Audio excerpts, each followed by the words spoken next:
is your mother. Now listen to this. Once upon a time, in a small kingdom of tiny cottages, babbling brooks, and rolling hills, lived a little witch, a middle-sized wolf, an absolutely enormous giant.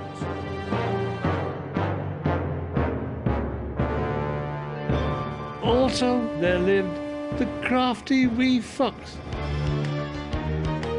so cunning he could outwolf them all.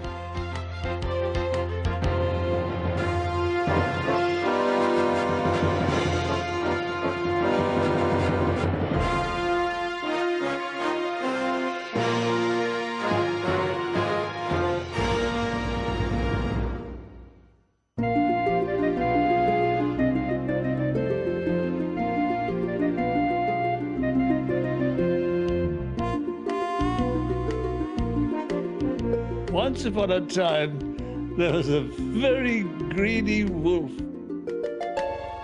There was hardly a cake, pastry, animal or vegetable that he would not eat given the chance. He also put on weight very easily, so much so that he went to the wolf slimming classes. He was thrown out of the class for eating one of the other slimmers, an overweight goat.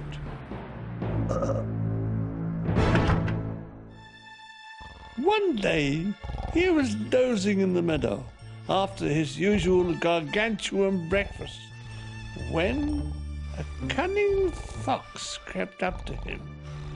The wolf pretended to be asleep, but opened one eye. The wolf did not like foxes.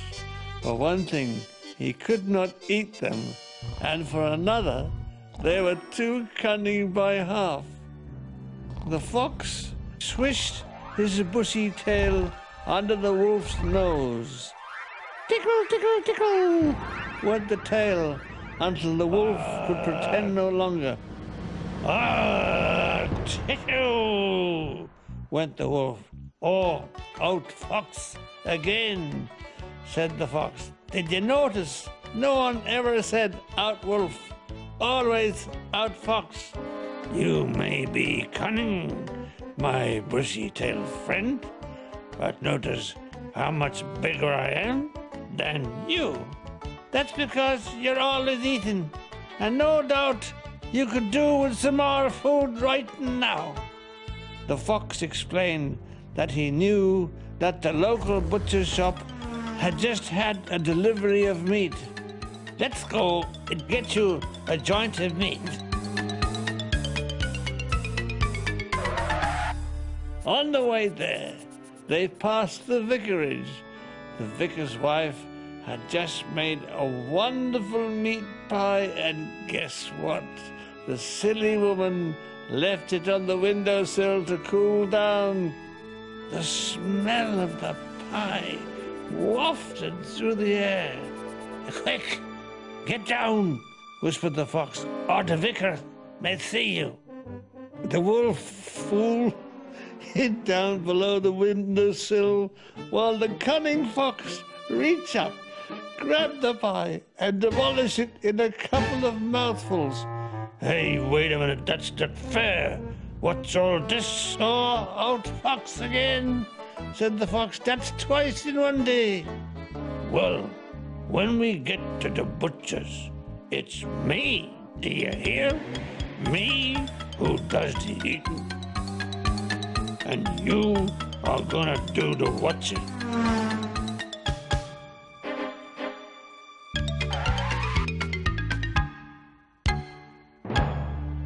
Listen, I'll phone the butcher, and he'll go into the back of the shop to answer it, and you will sneak in the front and pinch a leg of lamb while he's distracted, okay? And I will eat the leg of lamb while you watch, okay?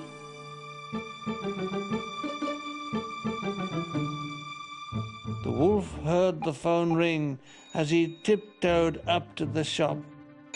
As the butcher went to the back to answer it, the wolf seized his chance, taking not just one, but many legs of lamb. "Good morning, this is Mr. Jones," said the butcher. "Oh, top of the morning to you," said a foxy voice. "I think I left my purse on your counter. Could you check it for me?" "Of course."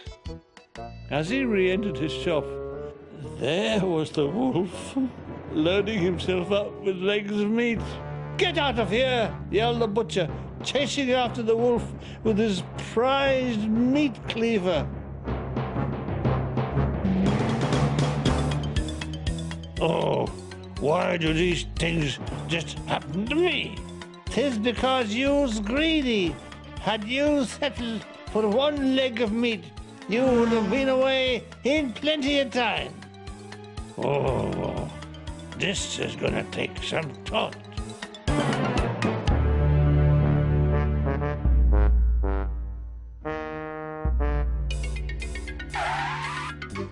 "Of course, yous could give the Austrian baker a visit. He has some fine pastries in the shop," said the fox. "Oh, wunderbar. How's that for translation? Now then, how do you say, hand over those pastries in Austrian?" "Oh, you won't need to, as we won't be meeting the baker." The fox explained there was a gap just big enough to squeeze through into the baker's pastry larder. Yummy, yummy, yummy. They would sneak in, eat their fill, and make off before the baker returned. Eventually, they were both inside, but the fox was not at all at ease, hopping here and listening there. "Well, you relax," said the wolf, tucking into his 27th pastry. But the fox was sure he could hear the Austrian baker coming. "I'll be coming round the corner when I come, tra-la-la-la-la," sang the baker as he approached the larder. "Quick," said the fox, darting to the gap. But the greedy wolf had eaten all the pastries and was too big to get through. His fat bottom was sticking out as the baker entered. "So, hein, we have the visitors, and he's going without paying the bill." The Austrian baker locked the wolf in the now empty larder. "Mind you, the baker did give him some washing to do to while the hours away. I'm gonna get on to the Austrian embassy, and they'll be hearing from my personal solicitor. We'll get him thrown out." Oh, out fox again. There's more wolves and more witches and more giants here next.